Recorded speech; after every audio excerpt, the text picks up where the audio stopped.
Kiahi Seymour. I'm the founder and inventor of the BIONIC boot. It's a form of urban transportation which allows a human to move around the city with high mobility and a great speed. The BIONIC boot is pivoted and has a tension spring itself which stores energy with each stride, and as you push off, it recoils like a catapult and gives you a longer stride length, giving you increased speed and mobility. The initial inspiration came at age 12 from watching a TV program on kangaroos and the way they store energy in their long Achilles tendons. I wanted to see if I could replicate that in a mechanical device to allow a human to run faster. I did the initial first sketch right there.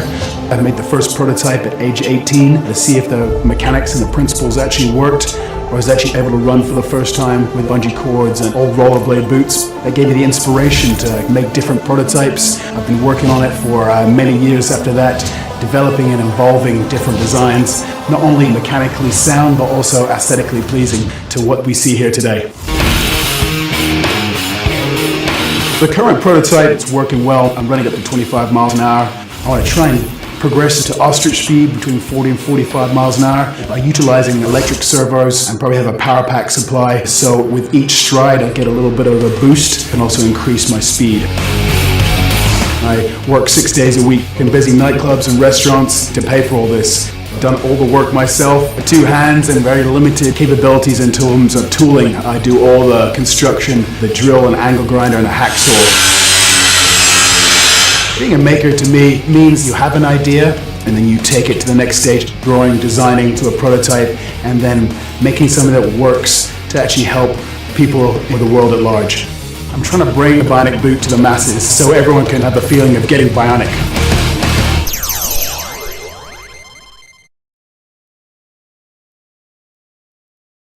Coming up, it's a super fast man with bionic legs. Welcome back to our best of the internet speed freaks. We've seen some outrageous rides and startling science, but it's time for a giant leap into the future of running.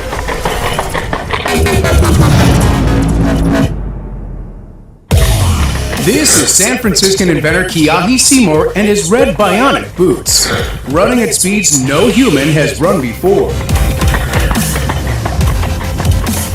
These boots look like science fiction, but they actually work. Using these boots, this guy can run at 25 miles per hour. That's 40 kilometers an hour. The actual world record, though, for human running is 28 miles an hour. That's 45 kilometers per hour, set by Usain Bolt. The difference is, Usain Bolt can only keep up that speed for a short period of time. Whereas using the bionic boots, this guy can run at 25 miles per hour consistently. We went to San Francisco to try to catch up with Kiahi. Hey, slow down. Wearing the boots is quite exhilarating because as you stand up, not only are you a foot taller, but also as you start to run, you feel like an increase in your stride length due to your longer length of your leg, giving the feeling of a superhuman or animal. So it's something definitely everyone should try at least once. So how do Kiahi's bionic boots help him run faster? Kiahi has been inspired by nature, and in particular, he's taken his inspiration from the fastest animal on 2 legs, the ostrich. Ostriches are extremely fast runners. They can get up to 37 miles an hour, which is 60 kilometers an hour. The thing that makes the ostrich so efficient when it's running is that they run on their tiptoes, and between their toes and their midfoot, they've got these very, very strong tendons which act like a spring. So when they put their foot down, they store energy up, which is then released as they take off. He's mimicked this with 7 springs in the bionic boot. So just as the boot contacts the ground, these 7 springs are extended, storing that energy, and then just as his weight's coming off of it, they release all that energy, literally giving him a little more spring in his step. The hardest part about wearing the bionic boots is standing still on one spot. Walking and running is quite natural, but the difficulty and expertise comes in running at high speed and be able to control that. Recently I took these boots to New York. New Yorkers are not afraid of making comments, and I had some nice ones along the road. Everything from robot legs to a kid shouting, "You are the future." So I thought that was a nice comment.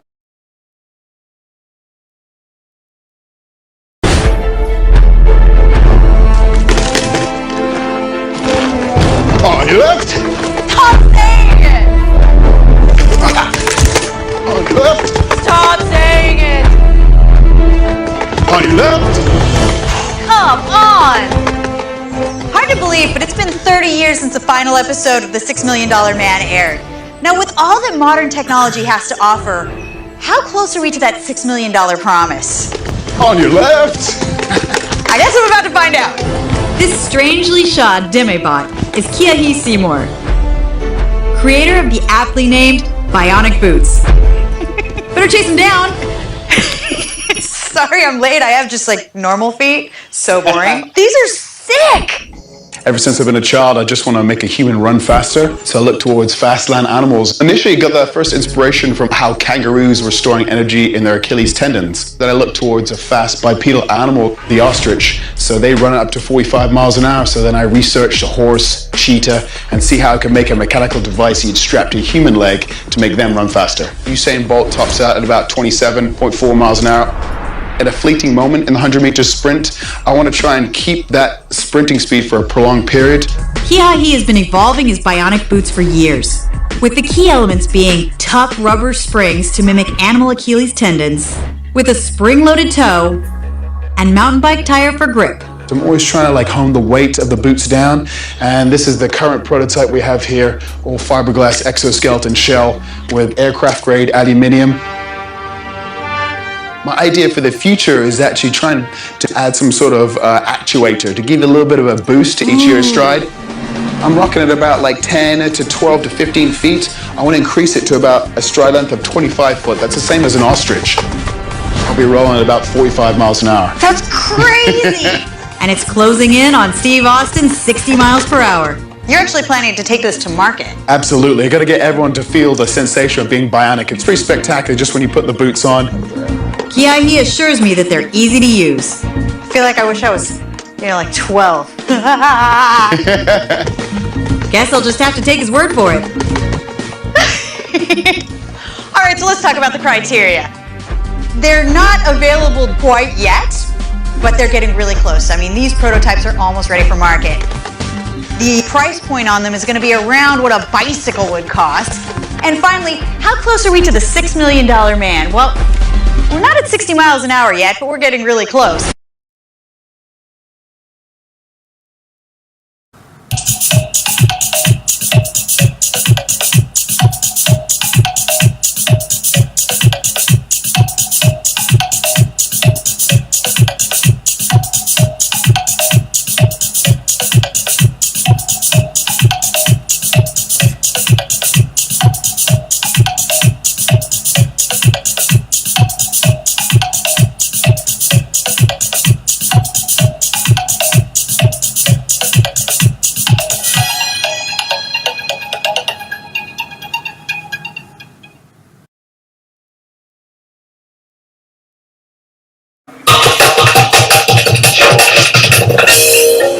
The concept for the BIONIC boot came around when I was 12 years old, watching a natural history program on kangaroos. I look at their mechanical principles in terms of leverage and elastic energy storage to make a human run faster. The current BIONIC boot X17 prototype uses the latest lightweight materials, for example, aircraft-grade aluminium, carbon fiber, and titanium. So a normal human walks at around 4 miles an hour, jogs about 8. Marathon runners run at about 14-15 miles an hour. I can reach up to 20-25 miles an hour. I'm trying to push the capabilities further, possibly to 40-45 miles an hour with some BIONIC advancements. The BIONIC boots are a huge technological advance compared to the caveman shoes of the sneakers we see here today.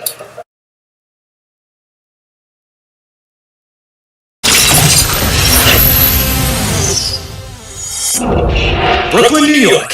4 wannabe household brands and their makers are here in search of a life-changing investment from Mark. But to get an offer, they must impress him every step of the way, starting with the pitch. Whoa! What? Yeah! Dude, you look like a superhero. How you doing? Gentlemen, I present to you the BIONIC boot. This device allows a regular human being to do runs at speeds of up to 20-25 miles an hour. I'm liking these already. From the age of 12, basically, I've been inspired by the fastest land animals on Earth, and I've been wanting to run like an animal. Once you put them on, feel like a superhero. I invested all money myself, working 6 days a week as a bartender, 40 hours. BIONIC bootmaker Kiahi Seymour became obsessed with crafting a device to help humans run at high speeds, of up to 25 miles an hour. Using animal anatomy for inspiration could be brilliant, only if he gets it right. Bionic boots. These bad boys can make us run 20 to 25 miles an hour. Absolutely. They're just so cool. Carbon fiber, red, chrome. But let's see if we can break them down here. I would much rather just go try them, but we're going to talk about it. I just wanted to illustrate where the stretch is. Absolutely. See, this acts like an animal's artificial foot here, pivoted to give you purchase on the ground on uneven terrain, and also gives you lateral mobility as you corner and turn. So the pivot here mimics the toe, and they have these small little rubber springs mimicking the tendons of the animal's foot. It's the number of springs right here on the back. So you're saying if we want a softer stride, maybe we take off a set and we only run 4, or if we really want to stiff, we could add on Absolutely. 8. Fast land animals like the cheetah have a spring-like spine and tendons that enable it to achieve longer stride lengths. The bionic boot uses the same concept in the main lever, which provides the majority of the propulsive force by stretching the spring as the user lands, and then springing them forward like a catapult when they contract. With the levers raising the user onto their toes, the boots lengthen their legs and stride, which increases their overall speed and efficiency. The only problem is we're sitting here talking about them instead of out running in them. Awesome. I am so pumped to try these boots on. And the idea of being able to run faster than you've ever run before, I'm ready. Yeah, he's all geared up here. Why don't you get him in those boots? Absolutely, let's do this. I told you I have 2 left feet, right? It's kind of a weird feeling to have people strap you into something. Oh, now we're talking. Okay, man. Okay, now I'm all geared up. So why don't we get up and have get the feel of it first. You just need a few minutes just to practice this. Always concentrate on your foot placements and also not catching the back pieces. You really need to concentrate. I need to be careful. Absolutely. Right now, he's moving around pretty slow, and he's stretching the spring, but not very much.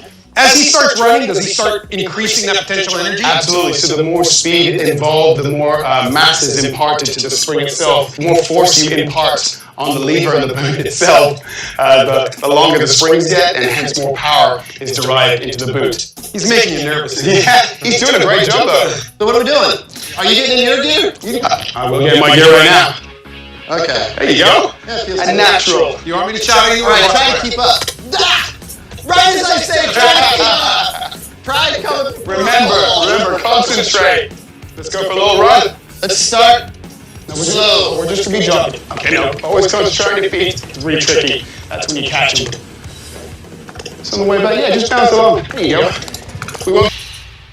You ready? You ready? Okay, we'll keep up with you. You do what you need to, okay? Yeah, I'm just gonna run. I'm gonna go in. Thanks, mate. Be safe. Got it. There's 10. 15. There's 20. Woo! Dude! Got it. How does it feel? Woo! Dude! Yes. Awesome. You saying I'm coming for you. Dude, I saw 20 on the speedometer. Nice. In the record books, the fastest human could sprint almost 28 miles an hour for a very short period of time. Yeah, he got up to 20 miles per hour, and it looked like he could have even gotten faster.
Hello there.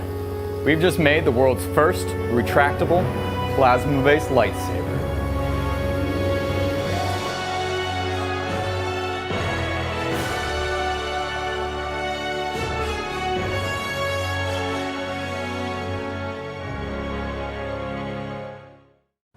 Big thank you to our YouTube members and Patreon supporters for supporting the channel. They get tons of perks, including seeing our videos before anyone else, like the lightsaber test video, which is available on our channel right now for members.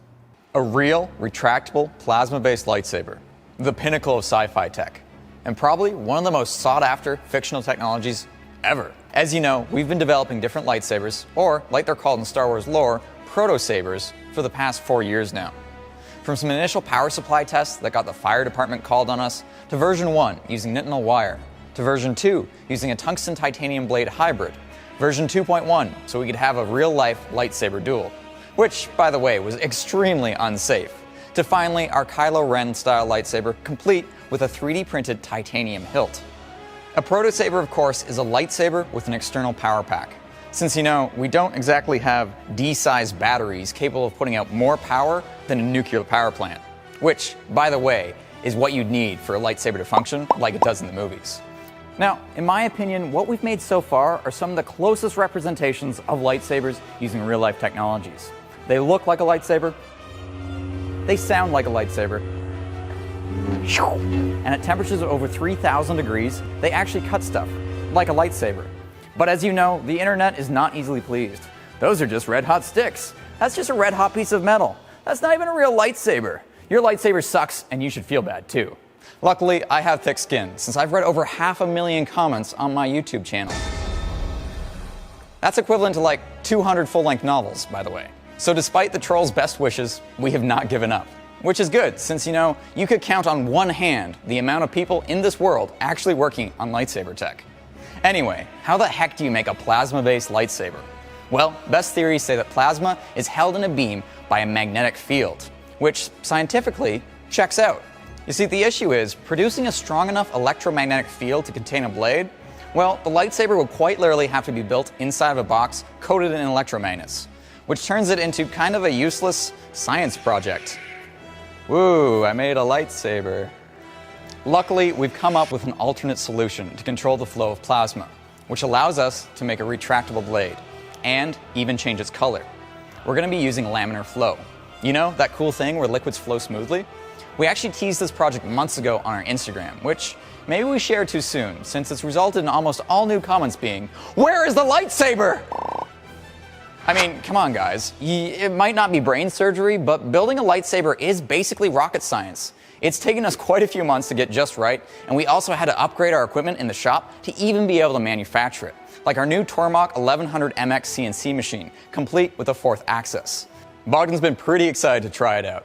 And since Star Wars was a long time ago in a galaxy far, far away, it's only fitting that our first real plasma lightsaber is steampunk. I think it's Bogdan's turn to design that hilt. Steampunk is a subset of science fiction, which incorporates antique design aesthetics from the 19th century with modern technologies. When I was scrolling through to get some design inspirations for the lightsaber, I came across this picture and it instantly caught my attention. I think steampunk would be great for this design because we're going to be using a lot of gauges, valves, copper tubing, and regulators, which are going to look perfect in this installation. Here's the final design of our lightsaber hilt. It incorporates lots of materials including brass, copper, stainless, glass, and even leather to give it that true steampunk look. I've even decided to add the kyber crystal heating chamber using some EL wire and a neon bulb to make it look really cool in the dark. The copper pipes that carry our flammable gases are nice and visible, and the adjustment knobs are easily accessible. Thanks to our new Tormach machines, we are now able to manufacture much more intricate designs, such as this one. Let's make it real.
try this yourself. It's extremely dangerous.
Oh my god, that looks incredible. Hey, whoa, put some gloves on. Oh, sorry. Can't get any smudges on the lightsaber. That is incredible. I think you've outdone yourself on this one, Bajan. Look at the detail in that. If that's not steampunk, I don't know what is. But the real question is, how are we going to power this? Even with all of our new equipment and capabilities here at Hacksmith Industries, we're still kind of bound by the laws of thermodynamics, which means we're still going to have to make this into a proto-saber with a power pack separate from the hilt. Now, we've made incredibly energy-dense power packs before, but in order to get enough power for a plasma-based lightsaber, we're going to have to use something with more energy-dense fuel. In this case, LPG, compressed liquid propane gas, which can give us 50 times more energy per kilogram than a LiPo. Now, that's a pretty incredible difference. And the cool thing, you probably have this right at home. We're talking about normal propane that you use in your barbecue. So how do we turn propane into a superheated beam of plasma? The answer lies with one of the most satisfying demonstrations of physics phenomena of fluids, laminar flow. Basically, we need a large array of laminar flow nozzles to create highly concentrated flow of gas to create a plasma beam. Lucky for us, we aren't the only ones who need this, and highly specialized gas nozzles like this can be found at a rather high price. This nozzle right here costs over $4,000, and it's used in the glassblowing industry. To achieve maximum temperature, we need complete combustion, which means in addition to this propane, we're actually going to be using oxygen as well. That doesn't sound dangerous, right? Anyways, let's see how it works. First, turn on the propane. Then we turn on the oxygen, some safety glasses, and the sparker.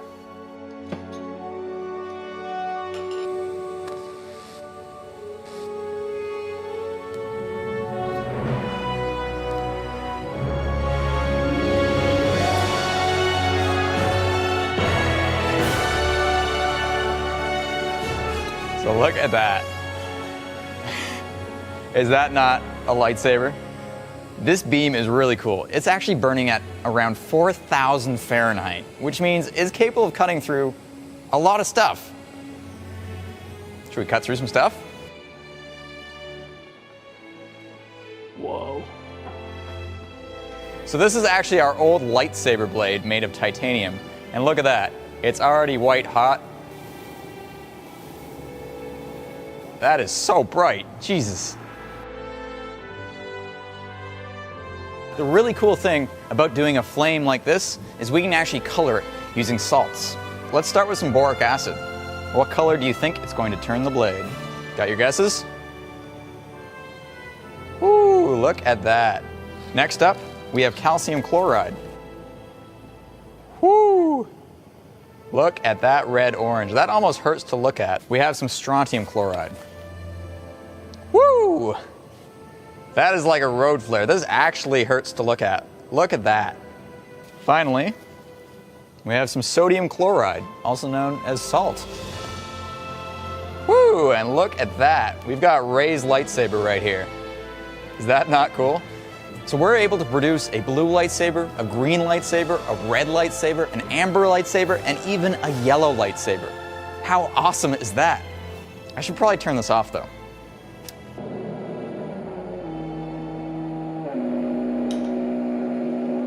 That took a lot of fine tuning to get the blade to the right length, and turning it off wasn't the most elegant. Luckily, Bogdan's going to be actually making a circuit with 2 fancy valves, which means we'll actually be able to get a computer to control the flow of gas to allow for this to ignite and retract with the press of a button. So I'm going to let Bogdan handle that.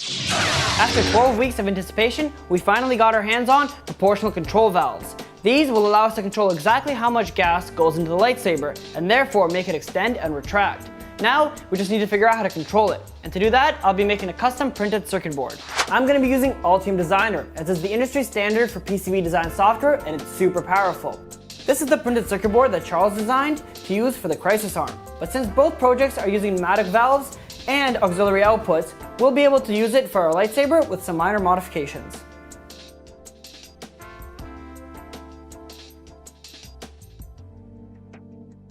This board looks great.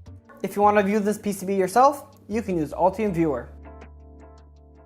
One of the only machines we don't have in the shop is a PCB mill, but why would we get one of those when websites like JLC PCB will allow us to order high quality boards in a matter of days for just $2 for 5 boards? We need like 15,000 boards to make up the cost of one of those machines.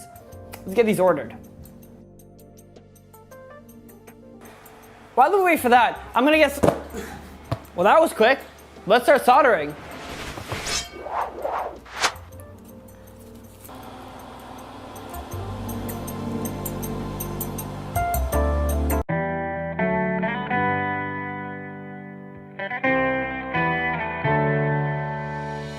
On my own, but I don't know why you hit the road, but you don't realize I won't look back when you're around.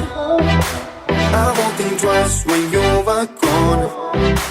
Don't hesitate to call me back, 'cause I won't be there.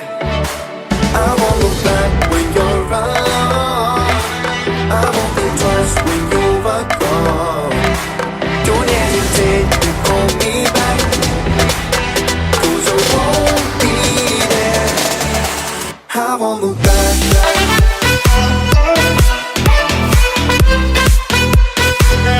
'Cause I won't look back.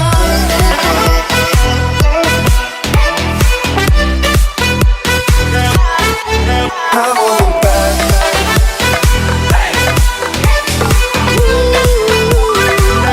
'Cause I won't look back.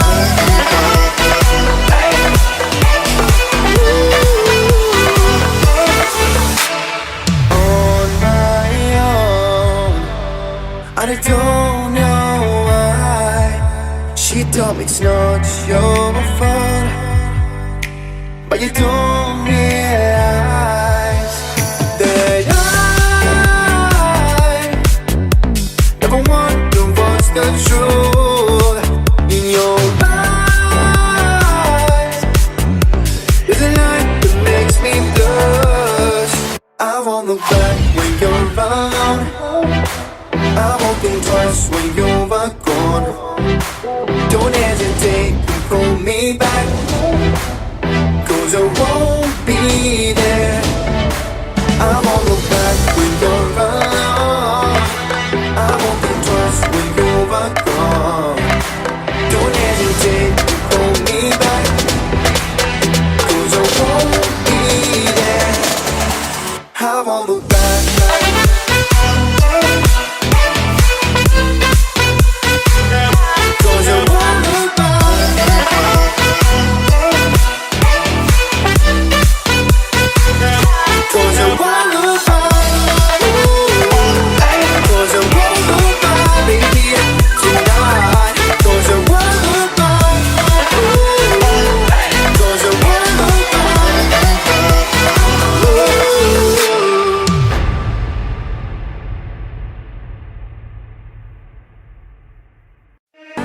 me or anything, if you'll be the one to take me home. 'Cause right now everything makes me wanna leave this place and roam. Make me feel alive. Take my hand around, let me be the one. Let's just take the dive. Night's only begun, don't you think we're done?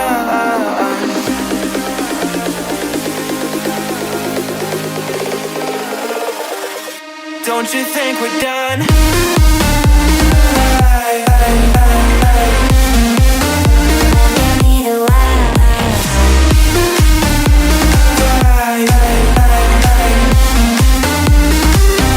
Don't you think we're done?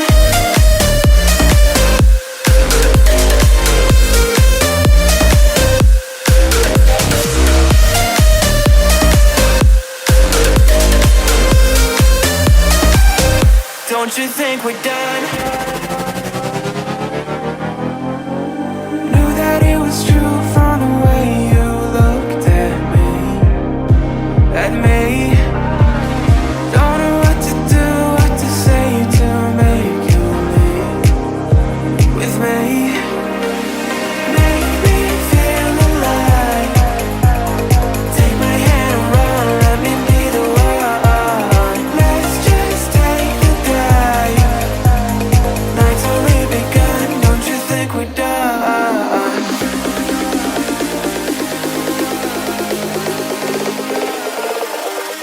Don't you think we're done?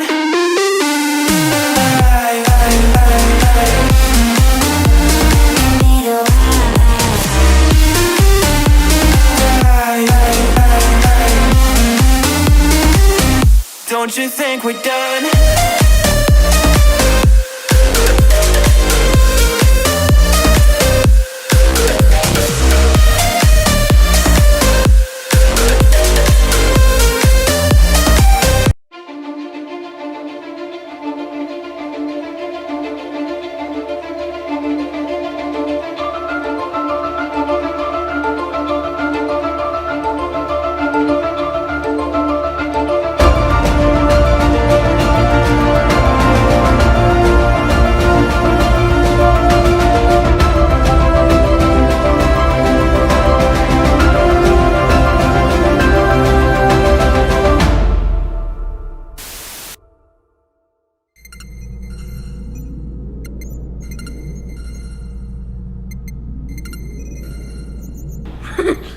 My name is Aristu. We've been working on making Dr. Octopus arms. When I was 8 years old, I went to Comic-Con, and I remember just how fun it was and just how cool it was seeing all the costumes and those, and thinking just then I could make something as cool as that, and then I thought I could make it cooler. Aristu came to me and said he wanted to build a working Dr. Octopus. If you guys don't know, Dr. Octopus is Dr. Octopus Spider-Man 2. He's got 4 mind-controlled tentacles which can do some pretty awesome things. I fell in love with the project, and I found a really great group of really talented people to work on it, and it's just become one of the coolest things in the world, and there's just so much you can do with it. We were brought kind of a concept of, you know, here's a fictional character that has these particular actions and these particular motions and these particular features. How can we make this essentially, you know, fictional thing a reality?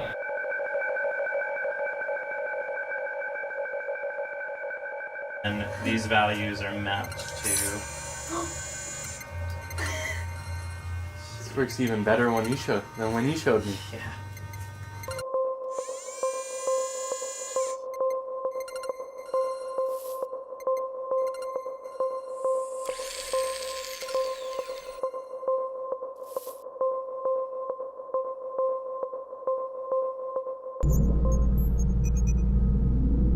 They're still, we can't get, every motor that was strong enough to make them really close was too heavy and it wouldn't support in the end. That's just a really, look at that. So Basically, what was happening is that since they're cups, they were collapsing. So on these ones, we filled them in, but we basically put just a casting resin on the top part of it, and then that made it stiff enough without adding too much weight that now they stay nice. It's very clever use of the cups. So Eric, what do you see the potential here, and obviously just the future from a bioengineering viewpoint? You mean robotics integrated with humanity? Yeah, I mean, absolutely. This is just incredible. Just the applications for construction, for medical, for all these things. It's completely out of this world in the sense that you could lift like a car-sized thing in construction, and in mining you could lift ore, you know, and medical you could have it hand you, you know, parts and all that, or you know, tools. There's just so much you can do in business. Yeah, you know, Ben just had. It had more to do with, you know, what can we build, and you know, let's figure out how we're going to use it later, what we're going to do with it later. But here's an interesting and a unique concept. Let's see what we can do with it. I think it's just going to be one of the greatest projects ever, and I think it's a project that I'm very passionate about.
That's indeed nice. That's indeed nice.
себя комфортно, все хорошо, то есть костюм очень хорошо защищает, как бы и с ушами у меня все в порядке, просто уже спрашивали.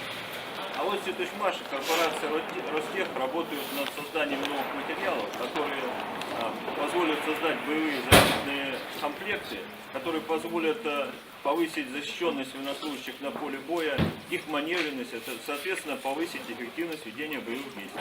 Это материал, арамидный материал, который позволяет задерживать осколки и обладает негорючестью. В данном случае негорючесть составляет 30 секунд.